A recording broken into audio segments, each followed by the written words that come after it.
So finally, I'd like to introduce the man who made all of this possible, Martin Carcasson.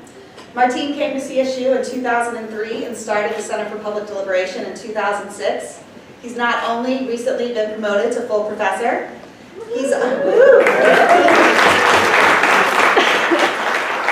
has also trained hundreds of students in facilitation and community engagement, and he's planned, implemented, and facilitated countless community meetings that have engaged thousands of our local citizens and asked them to take part in the important and often difficult work of local democracy. He's inspired and made possible not only the work of all of us here tonight, but educators and practitioners across the country.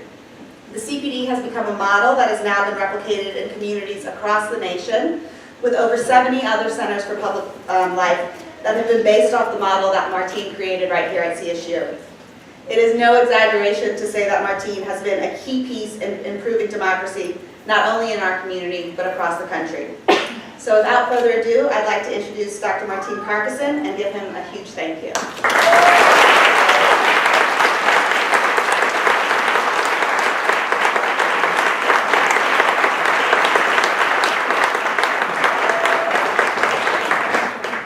I don't get nervous speaking very often. This is a little different. I mean, what a room. I mean, for me, I mean, my wife and children and my father are over here. Obviously, my colleagues in my department have supported me in the CPD so much over the last 10 years, allowing me to do this. Obviously, most of my favorite students that I've had for the last 10 years, which is always a really cool thing for a professor to do. And then just a whole bunch of community members that have worked with some of y'all I haven't seen in 4 or 5 years, so it's so great and so appreciative that you come out for this.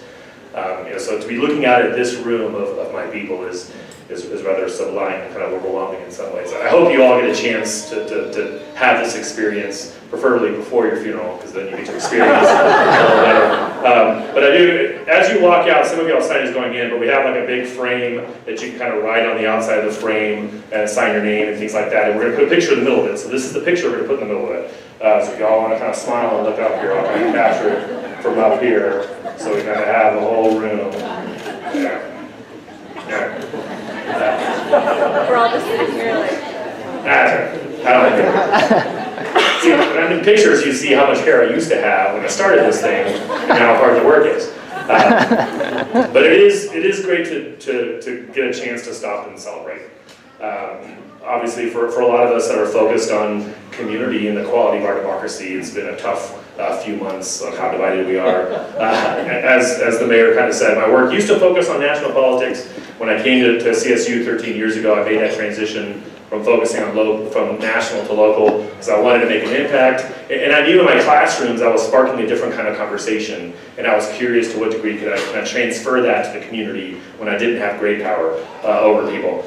And so we started the CPD 3 years in, and I feel that we've really been able to kind of do that in important ways. That I think we've shown that you can have authentic conversations about really difficult issues, and people that are really disagree with good structure and a chance to really face each other, you get past those caricatures. And I keep on saying, no matter how bad it seems to get at the national level, that most of that polarization is kind of contrived and false. And I truly believe, and this is a lot of the work that I do now, is that cities are going to save our democracy, because at the city level we have to talk to each other, we have to work together, we actually have to solve problems, we can't just play the game. And as it seems to get worse in some ways at the national level, I think I'm just more and more heartened that the local level will start figuring it out. And part of the work that I do is trying to help people start centers like the CPD kind of nationwide. And part of my dream, hopefully in the next 10 years we start getting closer to this. Every college and every university in the country, if they have a program like this and they have students like we have, what impact could that make on us? Right?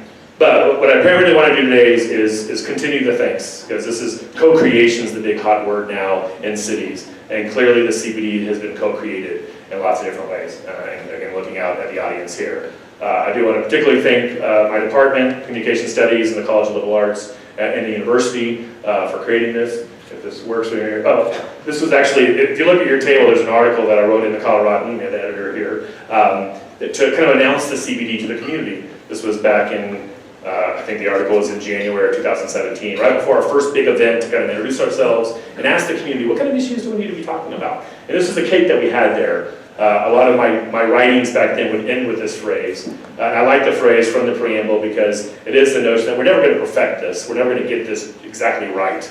But it's all about striving towards this more perfect union. And hopefully in the last 10 years, we've done quite a few projects the last 10 years. The font keeps on getting smaller and smaller. These are just kind of our major ones, but hopefully a lot of y'all see your project up there. But these are the things that we're doing, that we've been doing the last 10 years to try to kind of work towards that more perfect democracy. And I do feel that we have made an impact in some ways as we've gone through. But really, tonight I wanted to kind of thank the department. This is actually if y'all saw this on Facebook, there we go. This was actually where the CPD was officially born. This was November 11th, 2002. This came across, at least born for me. I guess they had to create this, so it was done a little bit before that. But that was when I was finishing out my PhD at Texas A&M and saw the job offer in Colorado State. And if you see, you can't read the highlighted part of my job that I applied for was the ability to coordinate a campus and community-based public speaking program involving moral performance, value and policy analysis, discussion of significant issues, and the promotion of civic engagement.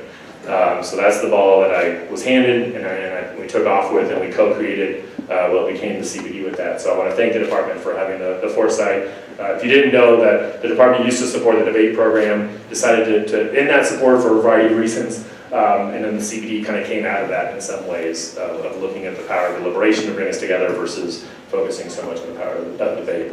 I also want to obviously thank the community. Again, I try to help people start this in lots of different communities, and every time I do that, I realize how lucky I am to be in Fort Collins, how ready y'all were for this and wanting this, and it was so easy. When we started, I thought my students and I would pick a topic and get a room in the library and see if we can get 20 people to show up to have an interesting conversation. A lot of y'all have heard this story. I was applying for a grant that required an advisory board, so I made some cold calls. I called the city and the school district and those type of things. I just told them, I'm a communication professor, I'm starting this group to help us have tough conversations about tough issues. And just from that, we got jobs. Right? Particularly Ellen Lalon, who was a PR person for the school district at that time, said, we're running a meeting in 3 weeks, you think you can run it for us? Sure, so we ran it, and went well, and they called us back to run more. And then every meeting we ran, someone else would walk up to us and say, hey, can you move this for us? So all those events that you saw kind of earlier, almost every single one of those was the community coming to us. Me getting an email or me getting a phone call saying, we saw what you did there, could you do that with us? Right? And I think that shows clearly that communities want this. I think people are really begging for authentic engagement and conversation if we actually provide them the opportunity to actually have that as they go through. And then I also want to obviously thank the students. Like Katie said, the students are the heartbeat of this. I have to admit, we primarily rely on students because that's what was most of my time. So I had to kind of incorporate to a class, and it's thankfully worked much better than I ever imagined in some sense. I thought we'd be limited to what topics we could take on and who would take these college students seriously and those type of things. But as we've gone 3 years in, we knew they could take on anything. And the students just kind of constantly amaze me and constantly, take the ball and run with it and kind of show how we can do this. And we were basically the first program in the nation that relied on students the way we're doing. There's a lot of Centers for Public Life. I didn't start all of those, but the ones that really focus on students, we were the first to actually have curriculum tied to it, and most of the facilitation, most of the behind-the-scenes work was done by the students. And we've shown you could do that, and that's what's now been replicated over and over across the country. And then we're hoping to kind of do that more. So I want to, again, give a big thanks to all the students over the years that took a chance on me, took a chance on this program that sounded kind of weird, and got you out of the classroom and put you in interesting situations with lots of interesting people at your table. And we're willing to kind of do that. And then the number one thing I always hear from the community at the end of our events is they walk up to me and say, where did you find these students? So I think part of what we do is we help the town gown kind of relationships here because we expose the community to the good students and the really smart students, the impressive students, the students that not only at a public meeting but actually running a public meeting, which is great. So with that, the cake that we'll eat kind of at the end is 10 more years towards a more perfect union.